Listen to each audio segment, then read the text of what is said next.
माल के चले घूमे पहाड़ नेपाल के रे भाई हेरे फोन के यारवा बजा ले अपना माल के चले घूमे पहाड़ नेपाल के मुर्गा कटे तैरे आई कोनो हाल में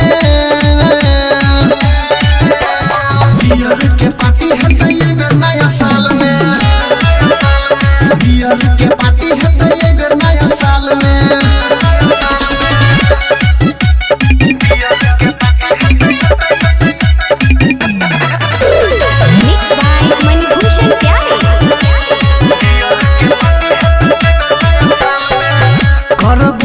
जुआई खाके मुर्गा फराई रे दारू के बोतल से हो करबै टराई रे करबै जुआई खाके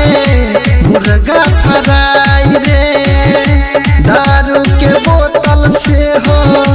करबै टराई रे डीजे मांगे बैया कोनो तत्काल में बियर के पार्टी है तो ये बेर नया साल में बियर के पार्टी है तो ये बेर नया साल में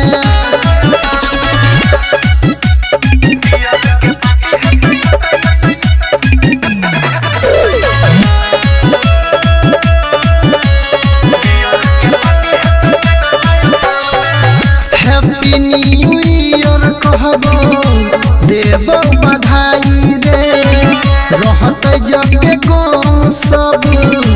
देबै भुलाई रे